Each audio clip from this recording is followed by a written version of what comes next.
दोस्तों नमस्कार। Colonel Ajay, CEO Ajay astro money group, first global astro finance digital channel से आपसे मुखातिब होता हूं। आज है 22 मार्च सन 2025 शनिवार, चैत्र कृष्ण पक्ष अष्टमी संवत 2081।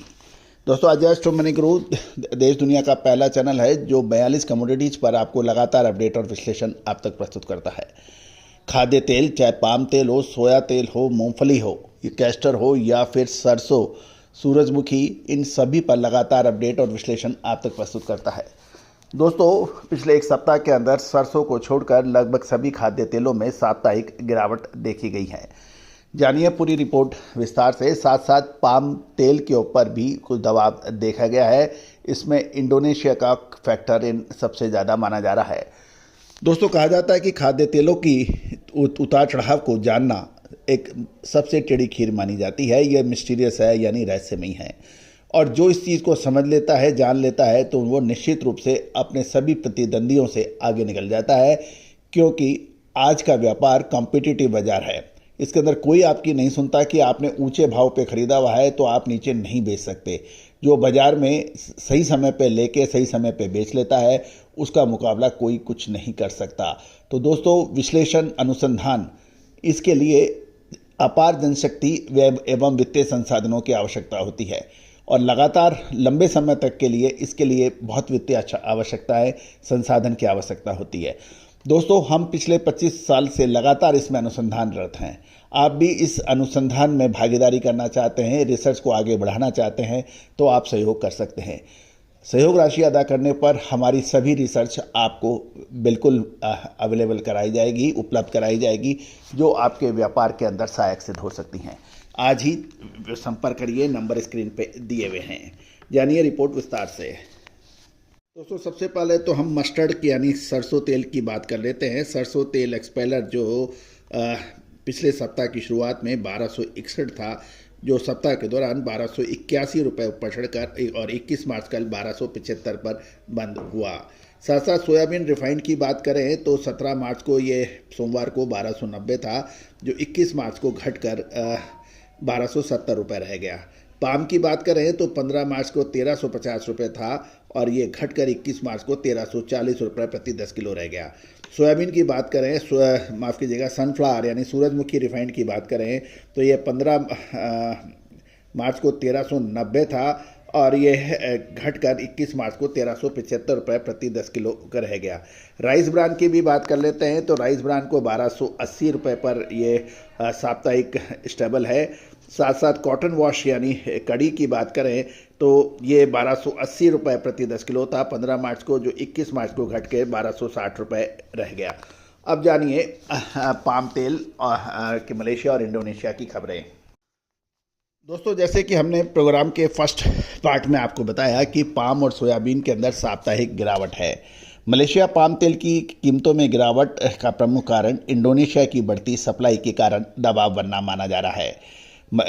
कल 21 मार्च को मलेशियन पाम ऑयल वायदा शुक्रवार को एक उतार चढ़ाव वाले सत्र के बाद कमजोरी के साथ बंद हुए। कमजोर फूड सेक्टर की डिमांड और रीजनल सप्लाई बढ़ने की आशंका ने कीमतों पर दबाव बना दिया। बरसा मलेशिया डेरिवेटिव एक्सचेंज पर जून डिलीवरी बेंचमार्क कॉन्ट्रैक्ट 38 रिंगिट या 0.86% गिरकर 4375 रिंगिट यदि डॉलर टर्म में माने तो ये $989.60 प्रति टन पे बंद हुआ।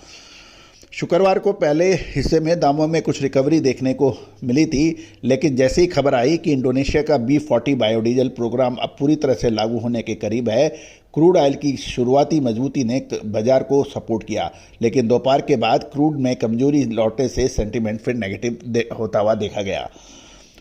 जो हालिया तेजी का जो मुख्य कारण था, जो प्रोडक्शन में सीजनल गिरावट और इंडोनेशिया द्वारा घरेलू बायोडीजल प्रोग्राम के लिए पाम ऑयल डाइवर्ट करना माना जा रहा है, जिससे ग्लोबल मार्केट में एक्सपोर्ट कम हुआ और सप्लाई टाइट बन गई। लेकिन अब ट्रेंड के बारे में ये बताया जा रहा है कि इंडोनेशिया की पाम ऑयल एक्सपोर्ट फरवरी में बढ़कर 20.8 लाख टन पहुंच गई है, जो जनवरी में 14.7 लाख टन की तुलना में लगभग 42% ज़्यादा है। जनवरी में जो इंडोनेशिया ने लगभग 14 लाख टन जो किया था एक्सपोर्ट, वो बढ़कर 20 लाख टन से ऊपर हो गया है और लगभग ये 42% अधिक है। ये खबर कार्गो सर्वेयर इंटरटेक टेस्टिंग सर्विस जैसे ITS के आंकड़े हैं उनसे पता चलता है। ये आंकड़े कोकोनट ऑयल की शिपमेंट को छोड़कर है, जिससे साफ है कि इंडोनेशिया सप्लाई ग्लोबल मार्केट में लौट रही है, जिससे प्रेशर की उम्मीद अब व्यापारी लगा रहे हैं। सीबॉट यानी सोया ऑयल मई वायदा 0.14 सेंट गिरकर 42.57 सेंट प्रति पाउंड पे बंद हुआ, जबकि डलियन पाम ऑयल पामोलिन मई वायदा 26 युआन बढ़कर 9,088 युआन प्रति टन पे पहुंच गया है। CBOT soya oil BMD palm oil के बीच में स्प्रेड $51.35 प्रति मैट्रिक टन रहा। गौरतलब है कि यदि सीजनल प्रोडक्शन बढ़ने की संभावना के चलते अब बाजार के जो पार्टिसिपेंट्स हैं वो सतर्कता बरत रहे हैं।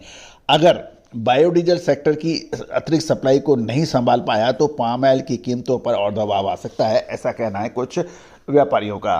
फूड सेक्टर की डिमांड को वापस अट्रैक्ट करने के लिए पाम ऑयल को एक बार पुनः वेजिटेबल ऑयल के मुकाबले डिस्काउंट पर ट्रेड करना पड़ सकता है, ऐसा कहना है। क्योंकि देखिए कि पाम तेल के जो भाव हैं सोया और बाकी के कॉम्पिटिटिव ऑयल के मुकाबले कॉम्पिटिटिव होने चाहिए यदि उसको लंबे समय तक व्यापार में टिकना है। तो दोस्तों, आने वाले अप्रैल महीना बहुत महत्वपूर्ण साबित हो सकता है। दोस्तों, इसमें क्या बहुत भीषण गिरावट की उम्मीद बन सकती है या फिर शानदार रिकवरी होगी? विशेष अग्रिम रिसर्च रिपोर्ट के लिए आप संपर्क कर सकते हैं। All the very best, good luck, happy trading.